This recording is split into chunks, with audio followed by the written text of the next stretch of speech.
Hi there to you all viewers of Equinoxe Television. Welcome back from the weekend. It's time for the news.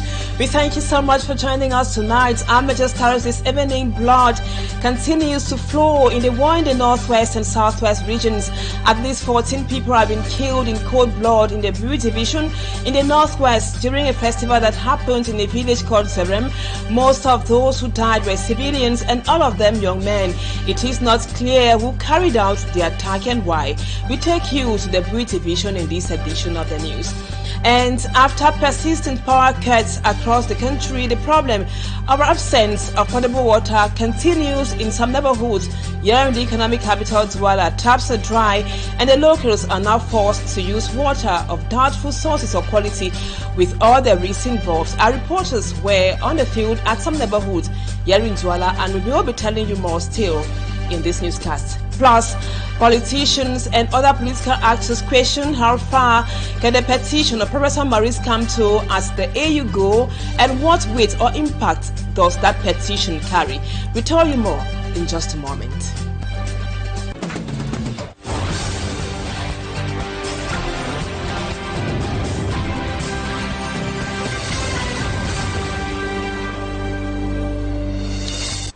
Welcome back, viewers. Thank you so much for always being with us. Thank you for your usual confidence. We begin this edition of the news on a rather sad note. Grave and shock has engulfed Cameroon's conflict-hit northwest region after residents of Zeremiam in Jakiri, the Jakiri subdivision, say at least 12 people, including women, were killed during a violent raid. Images verified by Equinoxe Television show a row of bodies, most of them young men, some with visible bullet wounds, raising fresh concerns over the protection of civilians in a conflict that has already claimed thousands of lives in the northwest and southwest regions. Our reporter Bustela tells us what really happened in the Zerem village in the Jakiri subdivision of the Bui division in the report which comes up next.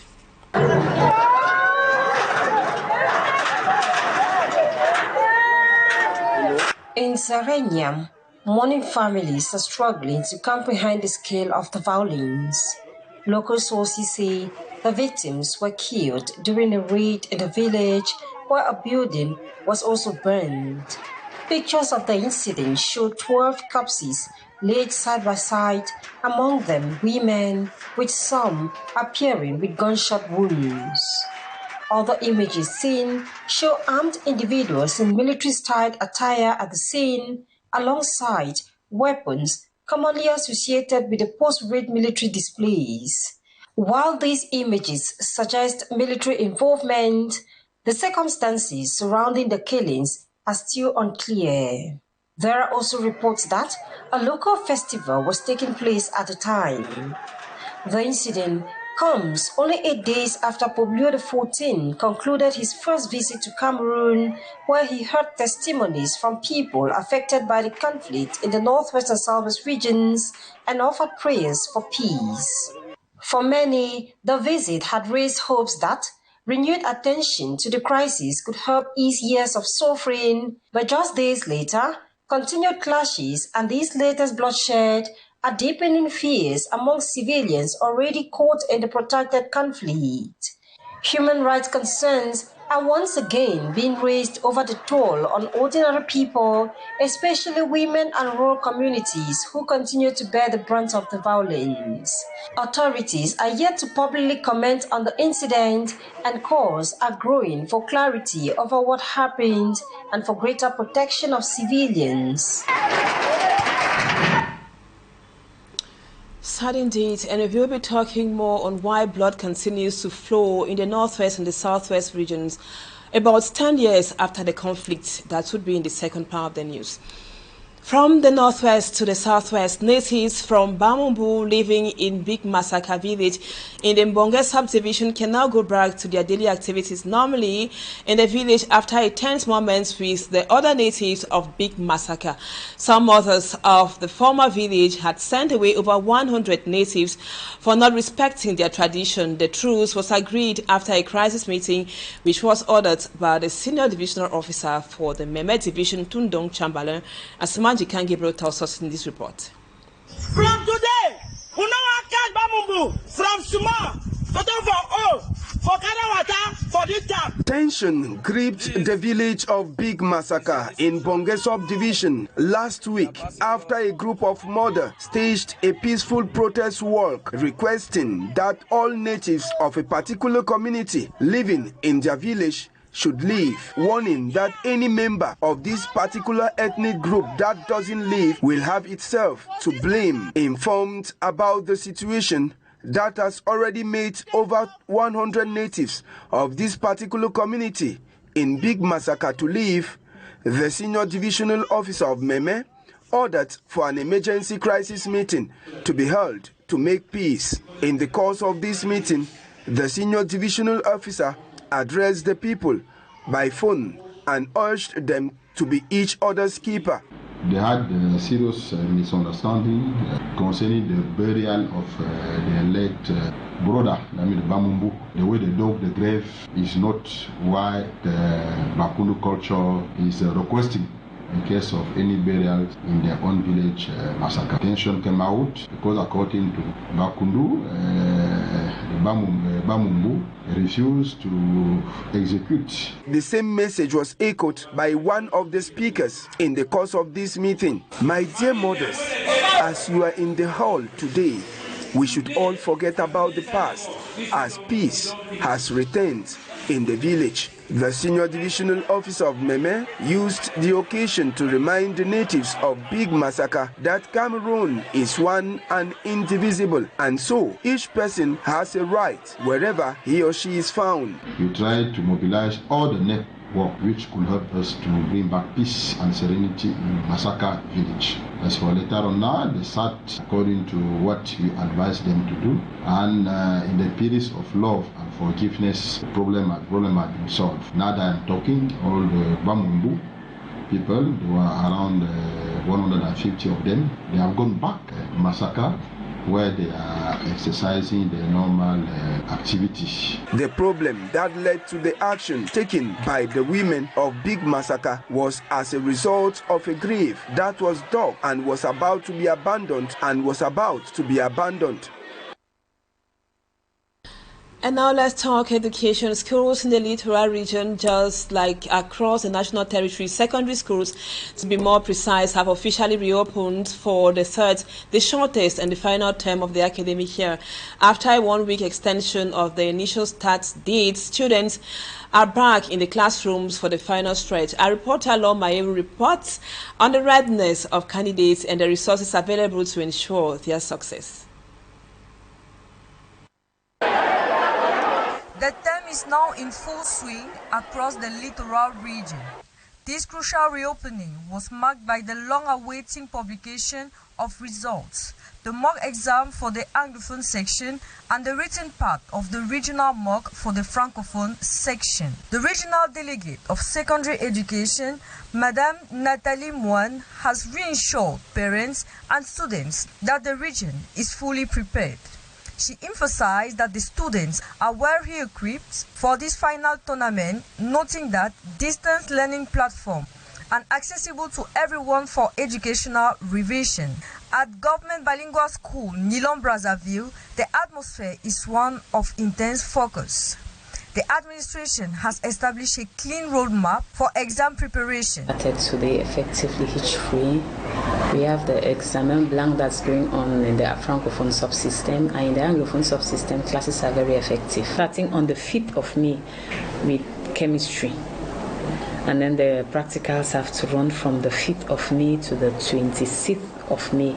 For those not sitting for official certificates, the countdown to the end of the year has begun, with only a few days to revision remains. On the 29th, some intermediate classes will begin with the 5th evaluation, and they will continue next week on the 4th. As this is the shorter term of the school year, school authorities are urging all stakeholders, students, teachers and parents to take the necessary precautions to guarantee a successful conclusion. Children that it's already exams are fast approaching and they have to work hard. Any problems they have, they report to us, but they need to encourage, they need to motivate those students to study. They need to encourage them to equally come to school, because at this point in time, the students are dispersed. We have a lot of distraction. After 9 months of rigorous preparations, the groundwork has been laid. Teachers and administrators have instilled the necessary discipline. The final outcome rests in the hands of the students. And now over to one of our lead stories. It is called a constitutional coup. The CRM says Cameroon's democracy is under threat after Parliament created an unelected vice president. Now Professor Maurice come to us petition the African Union for sanctions tonight. We break down what the AU can do, what the AU cannot do, and whether Cameroon could be suspended somehow from the African Union. For me, I'm Trong Sanda. The Cameroon Renaissance Movement, the CRM political party's petition to the African Union rests on Article 4 of the African Union Constitutive Act, which enshrines condemnation and rejection of unconstitutional changes of government. If the African Union Peace and Security Council, the PSC, deems their complaints credible, the African Union Charter on Democracy, Elections and Government outlines a clear procedure. 1. The Peace and Security Council must convene within 15 days to determine whether an unconstitutional change has occurred. 2. If confirmed, Cameroon faces automatic suspension from all African Union activities, including summit and voting rights under Article 25 of the ACDEC. The Assembly of Heads of State can impose visa bans and asset freezes on individuals deemed responsible by Article 25. The African Union may deploy the panel of the wise or appoint a high-level envoy to broker a return to constitutional order. 5. The African Union election observers and human rights bodies can demand an electoral calendar and deploy fact-finding missions. Lastly, suspension is lifted only when constitutional order is restored, typically through credible elections or reversal of the contested measure. However, despite these instruments, the African Union authority has boundaries. The Constitutive Act permits military interventions only in cases of war crimes, genocide, or crimes against humanity.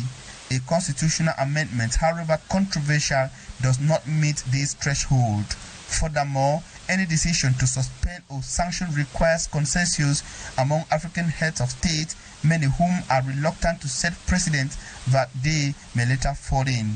Experts note that while the African Union has suspended Mali, Guinea, Burkina Faso and Sudan following military coups, it has never sanctioned a member state solely for a parliamentary constitutional amendment. Sanctions, if applied, will target individuals rather than the state. The African Union also does not cut humanitarian aid or general trade to populations. The petition, however, places Cameroon in uncharted territories. Egypt was suspended in 2013 after the removal of President Morsi and reinstated following elections, but no government has been suspended for legal reforms passed through parliament without military involvement. The CRM party's petition is primarily a political and diplomatic instrument, according to a Yaoundé-based constitutional law expert.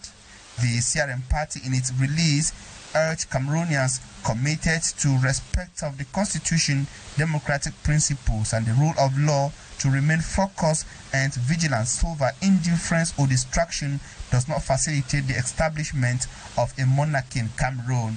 The party is calling for mass signatures on a petition rejecting what it terms an unconstitutional change of power.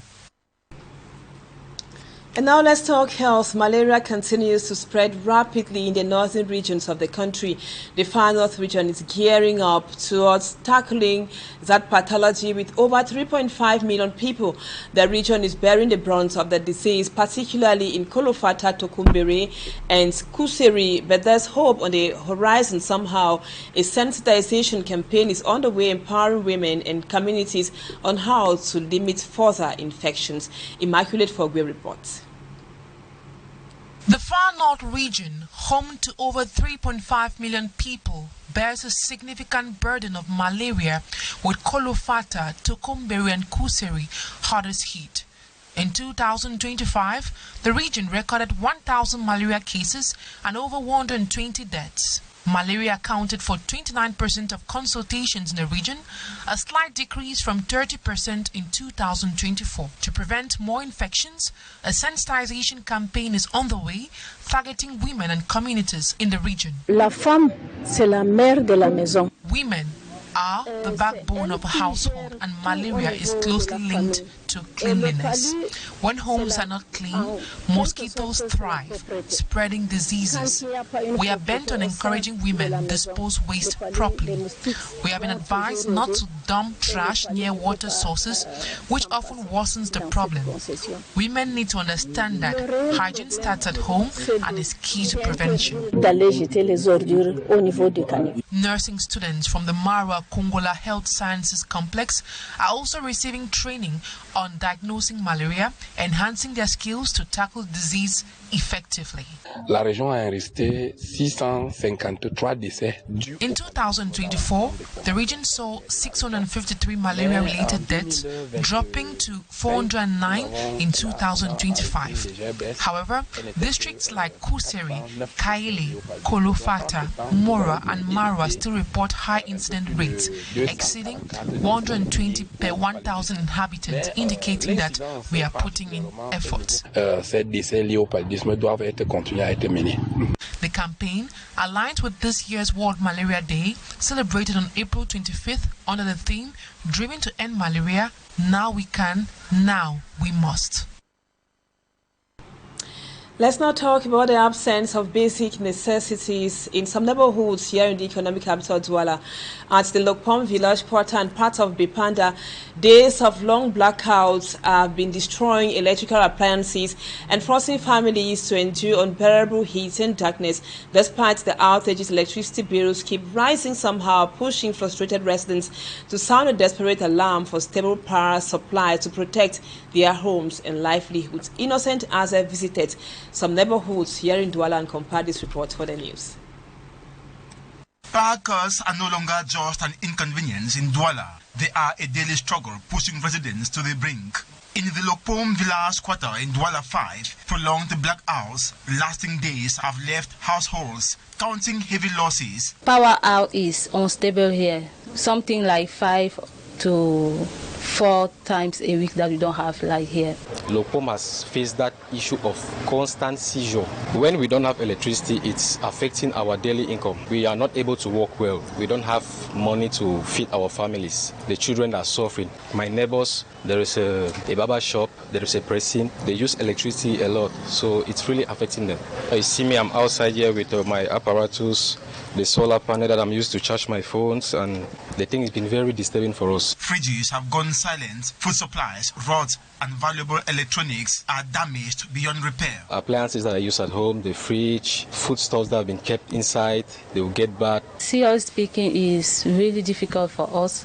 You saw just shown in the fridge, everything went bad. Quand ils ont fait le retour était très fort, on ne savait pas, on n'a pas été prévenu. Donc on a perdu pas mal d'appareils. Under suffocating heat, families endure nights in darkness, battling mosquitoes, while school children struggle to cope. With the heat too that we experiencing here, it's really affecting us, especially with the young children. These are periods that they need to go to school. It's affecting their sleep, and when they don't sleep well in the night, they wake up in the morning, they are tired, they go to class, they are unable to study well. All that is affecting all of us. For many, survival now means going back in time. Without electricity, grinding mills are useless, forcing households to rely on traditional stones to prepare meals like a gossip pudding.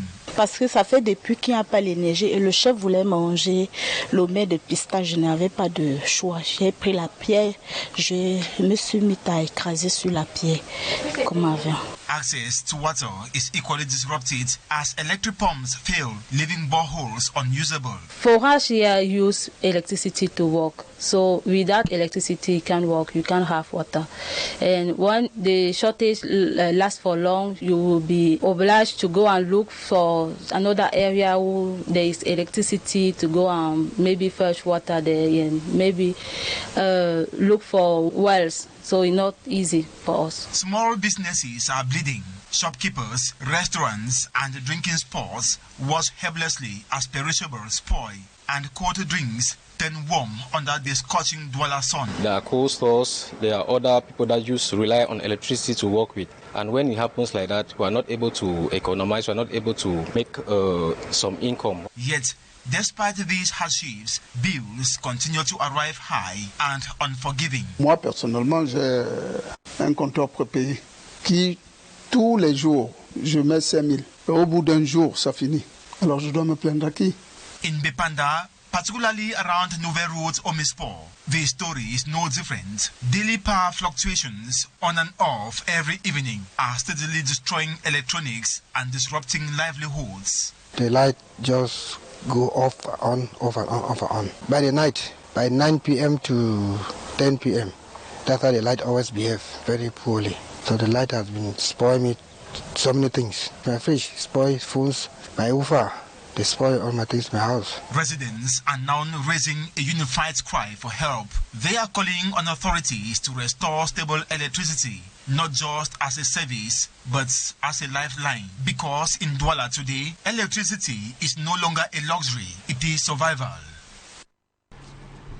And in news out of the country, Mali's defense minister, his wife and 2 kids have been killed in an attack in the country perpetrated by jihadists and rebel groups who attacked several towns in Mali.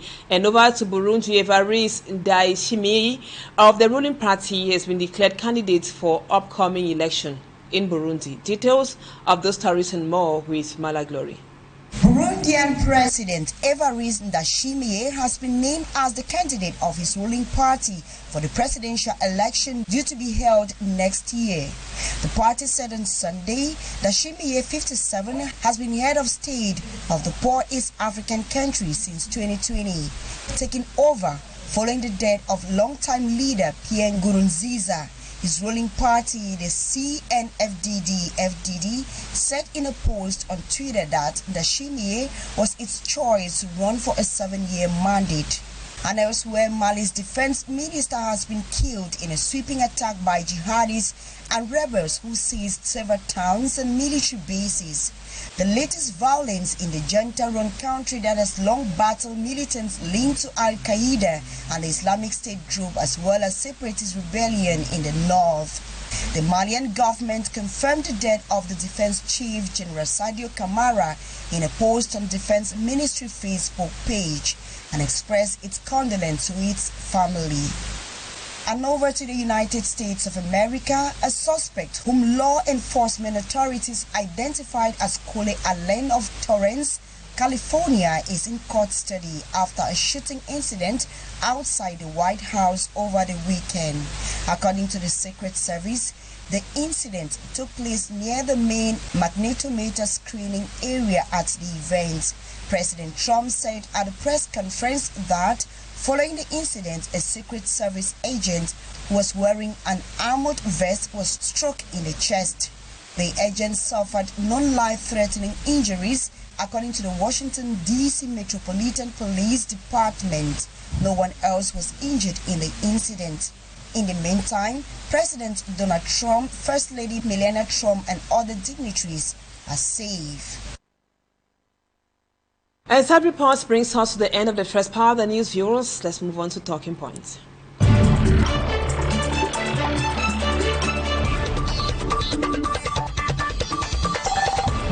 Welcome back, viewers. Welcome back. Our guest tonight is Professor Mark Anthony AKUHMBOM. Thank you for accepting to be our guest this evening.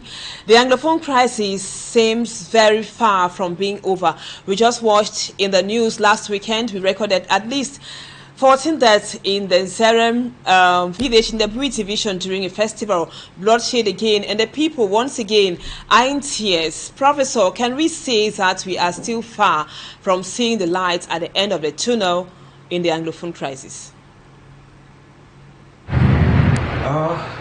Good evening, everyone. Good evening, Annabella. Thank you for your question. You know, I will be very, very lenient with responding to your question.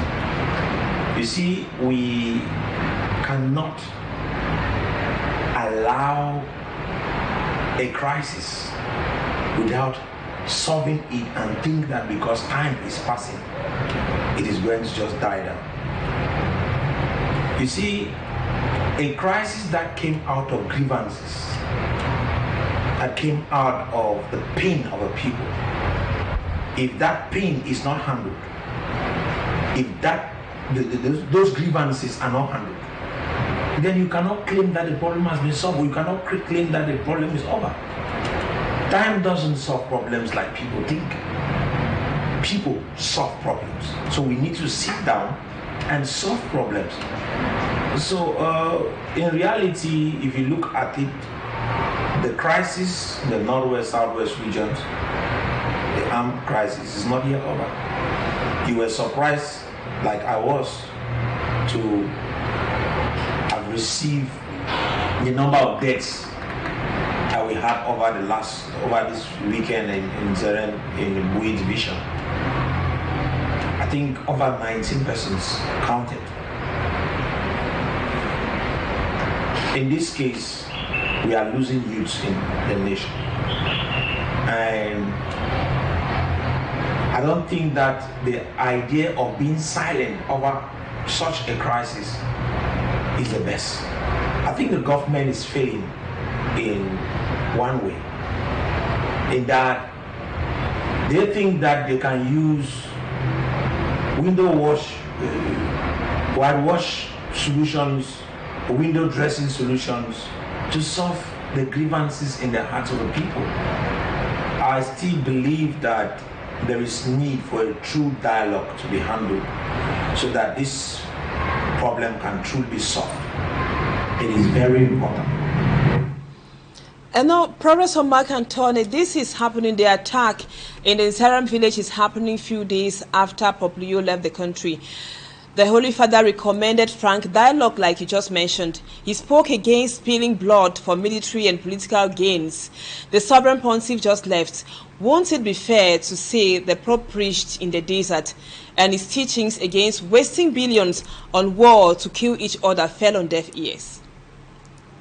You see, when I am looking at the present situation in Cameroon and I'm asking questions, where did we get the courage from to believe that maybe the visit of the Pope was going to solve the problem in the country? No, I don't think so.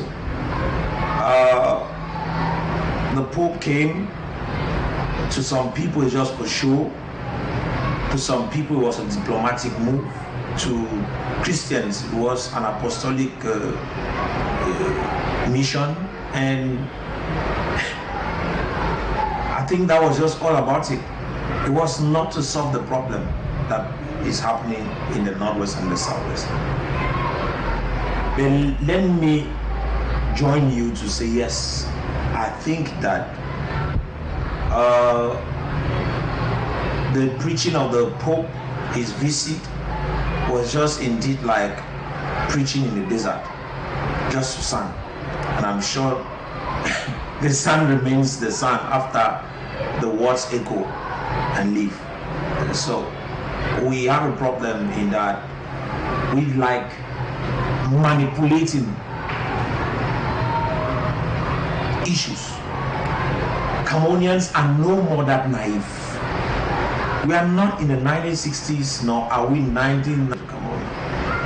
The question is, do we think that we'll always use that as a means to solve our problems? I still want to believe that the propositions of the Pontiff dialogue is very important. We need to stop the killings. Human lives matter, they are sacred. Human lives are sacred, we cannot be playing around with. We can't create any human being, so allowing the lives of others to be taken with arms simply because we don't want to acknowledge what is a problem. You see, when the Pope spoke of dialogue, I'm sure he was just echoing the voices of others. We have been saying this, and international organizations, communities have said, let there be genuine dialogue. And it's unfortunate that it seems as if in Cameroon, when proposals are given, they fall on deaf ears. That's where we have a problem. Still on proposals, Professor Mark Anthony, you're one of those who have been proposing so many solutions to come out of the problem faced by those who still have the courage to stay in towns and villages of the northwest and the southwest regions. Now, once again, can you reiterate on what has not been done properly so far? Because most people are surprised to resolve this problem, and how can it be handled anew for a more concrete outcome, Professor Mark Anthony? The fact that last time I spoke about this and I was trying to give what I thought was a proposal on how to handle this problem, I think we have heard that repeatedly, and it seems as if nothing is happening, but we'll keep on echoing it. You see, when you look at the crisis in the northwest region and the southwest region of Cameroon happening, we all know the source of the problem. Problems can't be solved from branches. If you actually want to truly solve a problem, you must know the root cause of the problem. Handle the root cause, and the entire problem disappears. And how do you handle the problem from its root cause? You must be, the first thing about us in Cameroon is that most of the times we do not want to accept reality. And secondly, we like behaving as if we are ostriches. We want to put our head in the sand and believe that nothing is happening. But the fact that your head is in the sand will not stop the thing that is happening from happening. And so we must better accept, we should accept the reality on the ground, the facts on the ground. Yes, there were two people in this country, not one. The country Cameroon today is a country made up of two people. It was created by colonialists.